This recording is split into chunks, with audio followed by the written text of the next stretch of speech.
Ya, Shalom.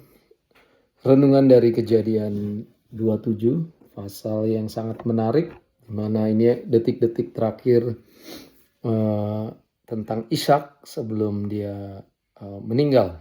Ya, saya baca pasal 27 ini, ya, cukup cukup menarik sekali, apalagi tentang keluarganya Ishak itu kayak gimana ya. Dan dalam pasal ini kita akan banyak belajar tentang bohong, penipuan, ya, manipulasi juga ya, dan juga hubungan dalam keluarga uh, yang kurang sehat ya. Tapi sekalipun itu terjadi, tidak menggagalkan perjanjian Tuhan sama Abraham yang harus lanjut terus. Ya, kita tahu tujuan ultimate-nya adalah Mesias ya, Tuhan Yesus. Dan oke, kita akan baca aja langsung judulnya, Yakub diberkati, Ishak sebagai anak sulung. Ya, ketika Ishak sudah tua dan matanya telah kabur, sehingga ia tidak dapat melihat lagi, dipanggilnyalah Esau, anak sulungnya, serta berkata kepadanya, "Anakku," sahut Esau. "Ya Bapa," berkatalah Ishak, "lihat aku sudah tua, aku tidak tahu bila hari kematianku. Maka sekarang ambillah senjatamu, tabung panah dan busurmu, pergilah ke padang dan burulah bagiku seekor binatang. Olahlah bagiku makanan yang enak seperti yang kugemari. Sesudah itu bawalah kepadaku supaya ku makan, agar aku memberkati engkau sebelum aku mati." Ya, ini cukup menarik ya. Ishak sebelum mati dia mau melepaskan berkat ya kepada Esau, padahal di pasal berikutnya kita tahu ya siapa yang berhak menerima berkat ini ya. Apalagi kita tahu di pasal sebelumnya Esau ini gara-gara letih ya, dia minta adiknya Yakub untuk buatin makanan ya, dan Yakub menggunakan momen saat itu ya, dia bilang, "Oh, mau makanan, kasih dulu hak kesulunganmu." Dan uh, Esau nganggap rendah hak kesulungan. Jadi dia bilang, "Apa sih hak kesulungan itu?" Akhirnya dikasih ke Yakub, ke adiknya ya. Dan di sini kita lihat sepertinya kayak Ishak ini yang dipanggil hanya Esau ya, padahal sebelumnya Tuhan memang udah kasih tahu sama Ishak dan sama Ribka bahwa ada dua anak dalam kandungannya si Ribka ya, dan dua bangsa yang saling bertolak belakangan. Anyways, ini cerita yang sangat menarik ya. Saya akan lanjut baca dulu ya. Tetapi tadi ayat berapa saya baca ya? Oh ya, ayat 5 ya. Tetapi Ribka mendengarkannya ketika Ishak berkata kepada Esau anaknya, setelah Esau pergi ke padang memburu seekor binatang. Nah, ini dia nguping ya. Untuk dibawanya kepada ayahnya. Berkatalah Ribka kepada Yakub, anaknya yang telah kudengar. Ayahmu berkata kepada Esau, kakakmu, bawalah bagiku seekor binatang buruan dan olahlah bagiku makanan yang enak, supaya ku makan dan supaya aku memberkati engkau di hadapan Tuhan sebelum aku mati. Ya, ini kalau pasal sebelumnya kan kita udah lihat ini orang tua mereka ini main favorit ya. Kita tahu Ishak dia favoritnya si Esau, Ribka mamanya favoritnya adalah si Yakub ya. Saya nggak tahu kenapa apa mereka ini lupa ya. Tuhan itu udah bilang yang muda akan memimpin atau yang tua akan melayani yang muda ya. Dan kita lihat di sini udah Ishak diam-diam manggilnya si Esau, ya harusnya namanya keluarga ya, ngumpul bareng-bareng, tapi ini kayak diam-diam dia panggil Esau ya. Dan Dia kayak seolah-olah hal yang sangat sacred, hal-hal yang sangat suci, sangat kudus di hadapan Tuhan ya diberlakukan seperti ini ya. Apalagi cuman sambil makan kayak gini ya. Dan luar biasa, padahal perjanjian Tuhan dengan Abraham ini ngomongin tanah perjanjian, ngomongin bangsa yang akan besar yang diberkati Tuhan, dan juga kedatangan keturunan ya, yaitu Mesias ya. Tapi kita lihat sini ya, nggak tahu Ishak ya, namanya udah tua, nggak tahu kenapa ya. Makanya dalam Ibrani 12 ayat 16 ya, dibilang katanya Esau ini punya nafsu yang sangat rendah. Ya, dia lebih milih makanan yang sesuatu yang berurusan dengan perut daripada warisan perjanjian, warisan yang bersifat ini hal-hal rohani yang kudus gitu.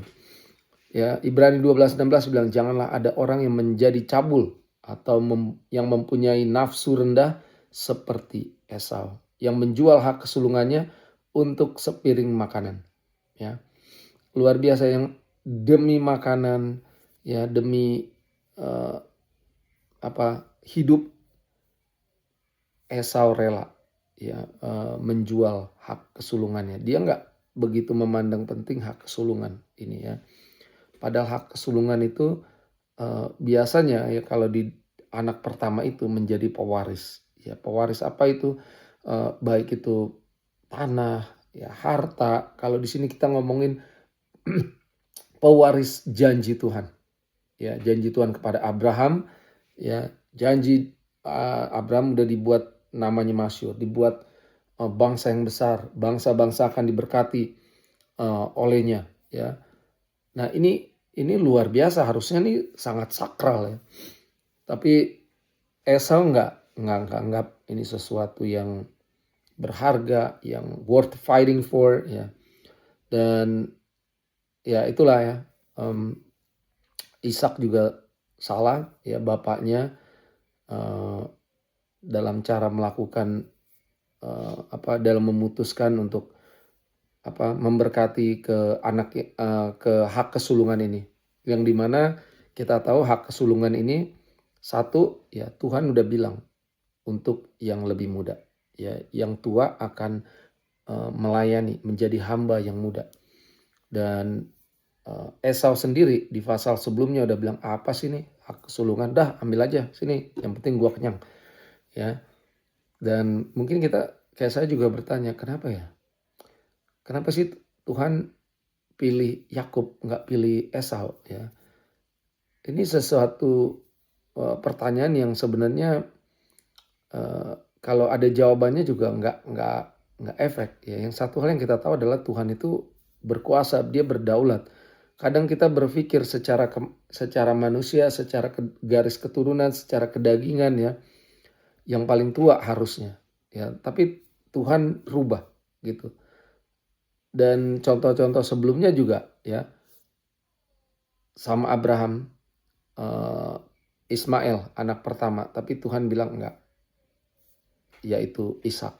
Nanti juga ada cerita Nabi Samuel, dia mau pilih anaknya Isai, Jesse ya, tapi Tuhan tegur dia, bukan ya, mereka semua enggak berkenan di hadapanku ya. Ternyata yang dipilih anak yang paling muda, yaitu Daud ya. Jadi cara Tuhan ini memang di luar nalar pola pikir kita ya, yang kita anggap kultur budaya ya, ternyata cara Tuhan ini jauh di atas semuanya itu ya. Dan kita lihat di sini Tuhan memang udah kasih tahu sama Ishak dan Ribka ya, waktu mereka masih di dalam perut, mereka gulat-gulatan ya, bahwa Yakub ini akan jadi pemimpin, yang memimpin ya, dan Esau ini akan menjadi yang melayani Yakub ya. Itu aja udah dikasih tahu ya. Cuman kita lihat di sini sepertinya Ishak ini mau mencoba merubah rencana Tuhan ya. Yang dia udah dengar Tuhan berfirman, Ribka juga udah dengar Tuhan berfirman, bukan Esau yang Tuhan pilih, tapi Yakub Ya, harusnya dia jelasin ke anak-anaknya, ayo sini, aku mau memberkati Yakub karena Tuhan udah berkata kepada eh, bapakmu, mamamu bahwa Yakub, dijelasin. Harusnya kayak gitu. Tapi kita lihat di sini ya, Ishak manggil Yakub diam-diam, nggak ada Rebeka di situ, nggak ada manggil Esau, nggak ada Yakub di situ, dan mau memberkati dengan secara diam-diam juga ya. Dan ini dia ya, kadang orang-orang eh, apa menggunakan sesuatu yang rohani ya, berkat, berdoa ya, upacara-upacara yang kesannya agamawi ya, untuk melakukan, untuk membuat sah hal-hal yang Tuhan udah tolak gitu ya. Anyways, ayat 5. Tetapi oke, tadi ayat berapa ya? Udah ayat 8. Maka sekarang anakku, dengarkanlah perkataanku seperti yang ku perintahkan. Ya, Rebeka malah bilang dengarkanlah perkataanku, karena dia udah nguping bapaknya. Ishak bilang sama Esau, kamu berburu sana, ambil cari binatang, nanti buat makanan yang ku gemari katanya. Makanya mamanya dengar, mamanya ini favoritnya adalah Yakub ya. Kita di sini kita lihat ya, mereka terulang lagi nih kejadian apa yang dilakukan Abram dan Sarah. Nggak sabar nunggu waktu Tuhan mau melakukan dengan caranya. Dan kita lihat di sini Rebeka juga yang punya ide ya, sama seperti Sarah punya ide ya. Dia nggak percaya banget sama apa yang udah Tuhan bilang, apa yang udah Tuhan nubuatkan pada dua anaknya waktu di dalam kandungannya. Jadi mereka nggak sabar nunggu waktu Tuhan, nggak mau ngikutin caranya Tuhan, akhirnya segala manipulasi dilakukan ya, apalagi tentang hal-hal yang sangat sakral ya. Dan nanti kita lihat ya, apa yang akan terjadi. 9, pergilah ke tempat kambing domba kita, ambillah dari sana 2 anak kambing yang baik. Ya, ini tadi bapaknya suruh ke Ishak, suruh ke Esau untuk berburu, sekarang Ribka ke Yakub. Maka aku akan mengolahnya menjadi makanan yang enak bagi ayahmu seperti yang digemarinya. Bawalah itu kepada ayahmu supaya dimakannya, agar dia memberkati engkau sebelum ia mati. Lalu kata Yakub kepada Ribka ibunya, tetapi Esau kakakku adalah seorang yang berbulu badannya, sedangkan aku ini kulitnya licin. Mungkin ayahku akan meraba aku, maka nanti ia akan menyangka bahwa aku mau memperolok-olokkan dia.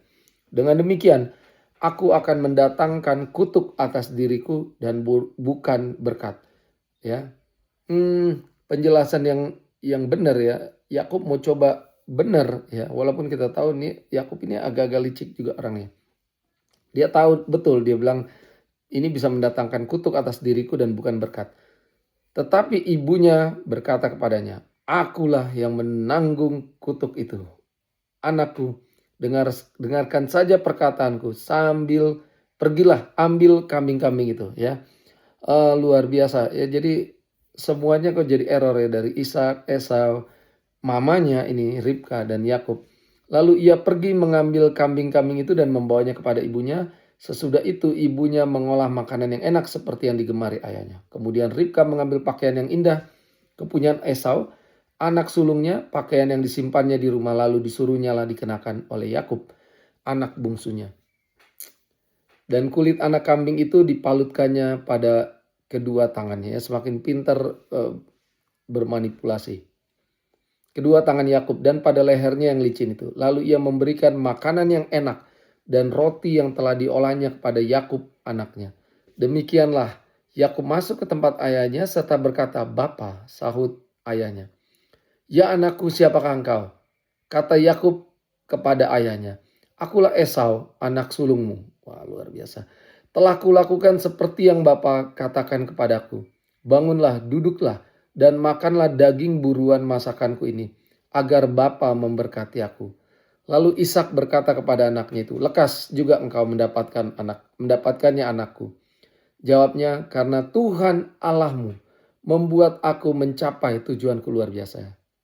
Ini udah level bohongnya udah tinggi, sampai bisa juga. Pertama Daud bilang, wah ini bisa bawa aku kutuk, bukan berkat. Tapi dia terus melakukan karena nasihat ibunya juga salah, karena ibunya bilang dia menanggung kutuk. Sekarang Yakub akhirnya bilang, karena Tuhan Allahmu membuat aku mencapai tujuanku. Ya Yakub ya menggunakan nama Tuhan untuk berbohong. Ya ini kalau kita lihat ini ayat yang sangat-sangat shocking, ya sangat-sangat mengagetkan, ya. Apalagi udah pakai nama Tuhan untuk membuat semuanya sah aja, bahkan dosa sekalipun. Ini bagi saya inilah yang kita sebut dengan namanya spiritual spiritual abuse, ya. Lalu kata Ishak kepada Yakub, datanglah mendekat anakku supaya aku meraba engkau. Jadi ini Ishak ini memang matanya udah rabun, sama sekali nggak bisa lihat, ya. Dia bisa hanya pakai indera penciuman. Apakah engkau ini anakku Esau atau bukan? Maka Yakub mendekati Ishak ayahnya, dan ayahnya itu merabanya serta berkata, kalau suara Yakub, ya pendengaran juga. Kalau tangan Esau. Jadi Ishak tidak mengenal dia karena tangannya berbulu seperti tangan Esau, kakaknya. Ishak hendak memberkati dia, tetapi ia masih bertanya, benarkah engkau ini anakku Esau? Jawabnya, ya. Lalu berkatalah Ishak, dekatkanlah makanan itu kepadaku, supaya ku makan daging buruan masakan anakku, agar aku memberkati engkau. Jadi didekatkannya lah makanan itu kepada ayahnya, lalu ia makan. Dibawanya juga anggur kepadanya, lalu ia minum. Berkatalah Ishak ayahnya kepadanya, datanglah dekat-dekat dan ciumlah aku anakku. Lalu datanglah Yakub dekat-dekat dan diciumnyalah ayahnya. Ketika Ishak mencium bau pakaian Yakub, diberkatinyalah dia. Katanya, sesungguhnya bau anakku adalah sebagai bau padang yang diberkati Tuhan. Ya. Luar biasa. Allah akan memberikan kepadamu embun yang dari langit dan tanah-tanah gemuk di bumi dan gandum serta anggur berlimpah-limpah. Bangsa-bangsa akan takluk kepadamu. Wah, ini nubuatan. Ini Tuhan bilang kepada Yakub yang nanti namanya diganti Israel. Bangsa-bangsa akan takluk kepadamu dan suku-suku bangsa akan sujud kepadamu. Ya kita pas banget ini dengan apa yang terjadi saat ini di dunia, perang Iran dengan Israel dan Amerika, dan nanti negara-negara akan join untuk menyerang Israel. Tapi firman Tuhan yang berkata bangsa-bangsa akan takluk kepadamu. Ini bukan karena kejagoan Israel, tapi ini karena Tuhan udah bernubuat, Tuhan akan menggenapi janjinya. Jadilah Tuhan atas saudara-saudaramu dan anak-anak ibumu akan sujud kepadamu. Siapakah yang mengutuk engkau? Terkutuklah dia. Siapa yang mengutuk Yakub dan keturunannya? Dan siapa yang memberkati engkau Yakub, Israel, diberkatilah ia. Sekarang kita lihat banyak sekali negara-negara yang mulai mengutuk Israel. Ya, negara-negara yang selama ini udah mengutuk anti Israel, kita tahu kondisinya kasihan banget. Ya, kita lihat masih ada sedikit minoritas negara-negara yang masih mensupport Israel. Ya, salah satunya Amerika. Saya yakin kenapa Amerika masih diberkati sekalipun dengan banyak sekali kebejatan yang terjadi di Amerika. Salah satunya adalah ada prinsip kebenaran firman Tuhan kalau kita memberkati Israel. Ya, kita akan diberkati. Setelah Ishak selesai memberkati Yakub, dan baru saja Yakub keluar meninggalkan Ishak, ayahnya, pulanglah Esau. Jadi baru aja keluar Yakub dari kamar itu, Esau datang, kakaknya, dari berburu. Ia juga menyediakan makanan yang enak, lalu membawanya kepada ayahnya.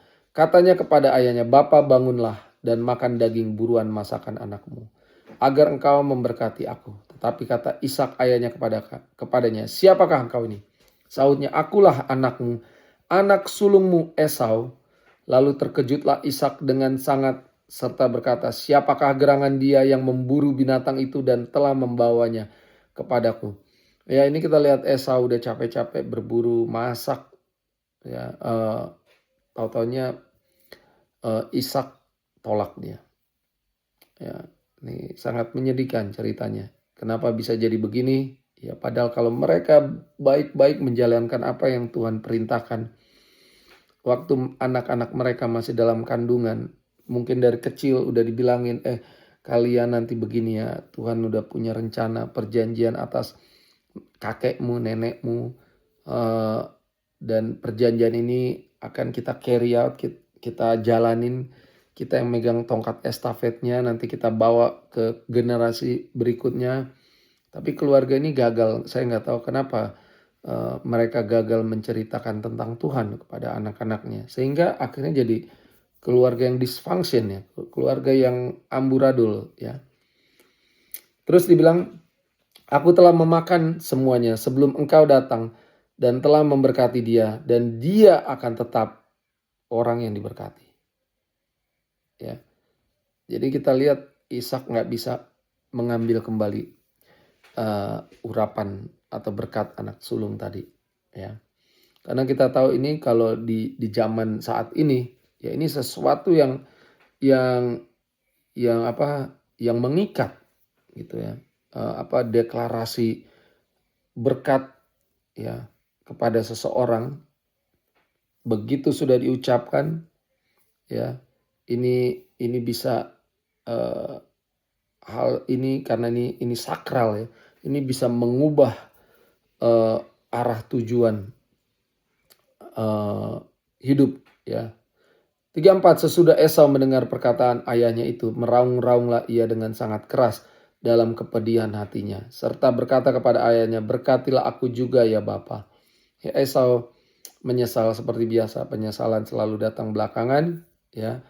Dia juga yang udah memberikan kepada Yakub, cuman gara-gara lapar ya, dan ya dia sekarang nyesal ya. Ternyata baru dia sadar bahwa berkat hak kesulungan itu sangat penting. 35, jawab ayahnya, adikmu telah datang dengan tipu daya dan telah merampas berkat yang untukmu itu.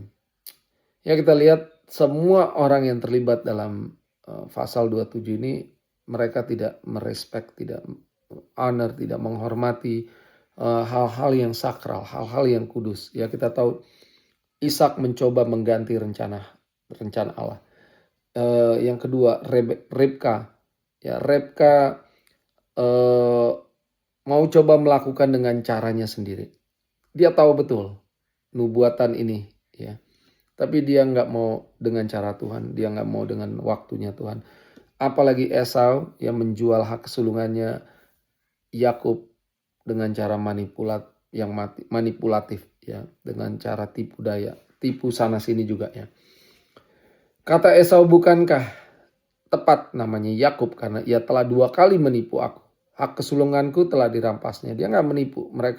Yakub melihat ada peluang ya, namanya adik kakak ya, ada peluang untuk dapat hak kesulungan, dan Esau setuju kok, ya nggak dirampas.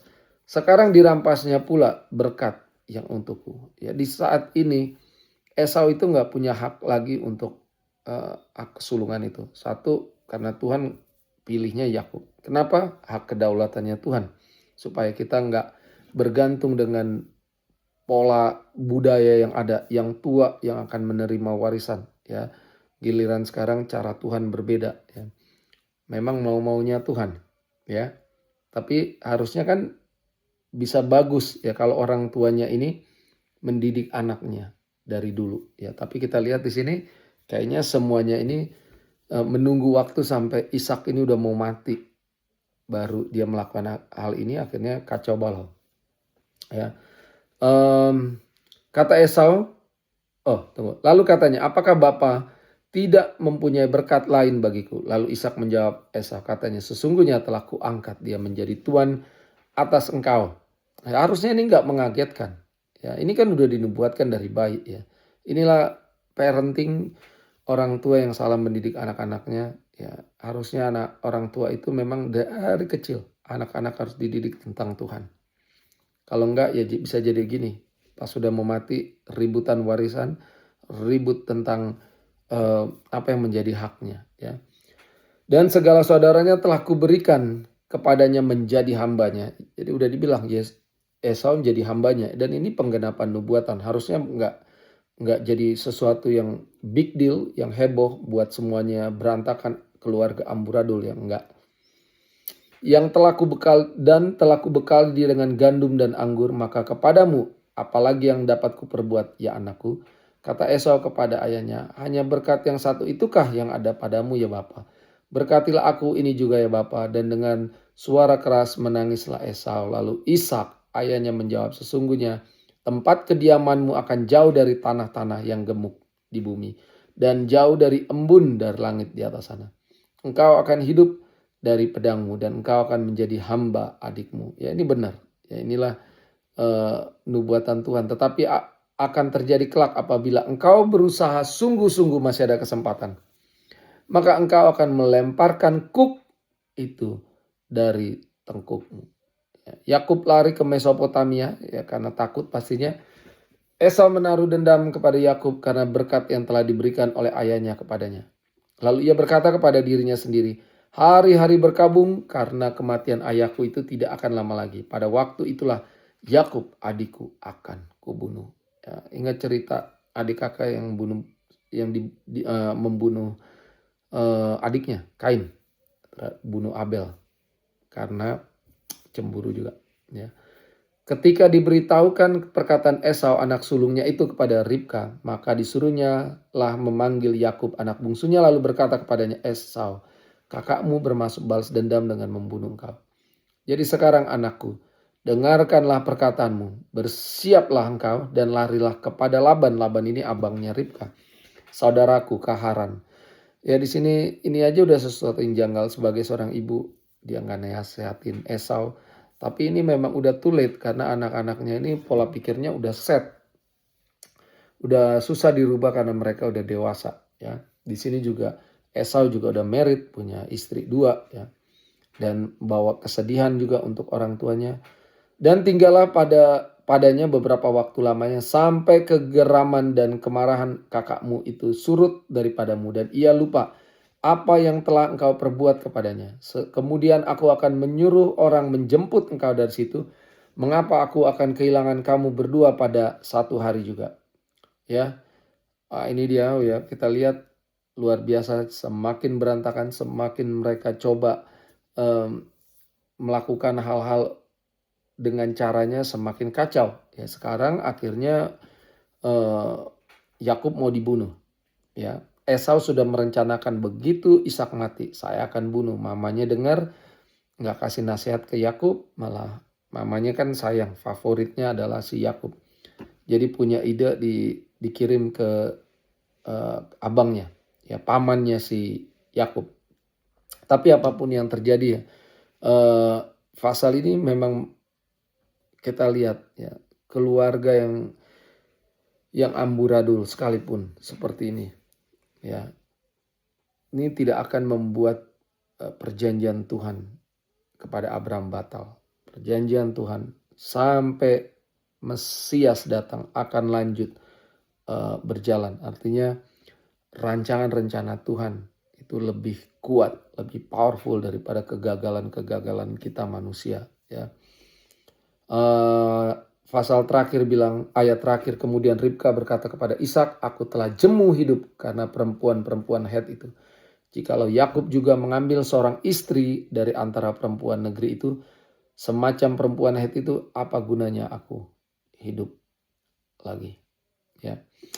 Ayat ini selesai, pasal 27, ya inilah kita bisa melihat bagaimana sangat-sangat berbahaya sekali kalau kita mentreat, kita meresponi sesuatu yang sakral itu kita anggap hal-hal yang biasa, hal-hal yang gak ada nilainya, dan ini sangat sangat berbahaya ya. Kita tahu di sini ngomongin hal-hal yang sakral itu, perjanjian Tuhan ya, janji Tuhan, hak kesulungan ya, berkat, nama Tuhan yang tadi nama Tuhan main asal aja diucapkan ya. Dan setiap orang yang menganggap sepele hal-hal yang sakral seperti ini ya, pasti akan bermasalah pada keluarganya ya. Tapi apapun itu kita bisa melihat nanti di pasal-pasal berikutnya, janji Tuhan akan harus digenapi ya. nggak bahkan bisa di stop sekalipun karena manusia ya di sini memanipulasi dengan caranya sendiri, bukan caranya Tuhan. Ya, ya kita semakin menarik. Kita lihat nanti di pasal 28. Ya, Tuhan berkati. Sampai ketemu di pasal 28.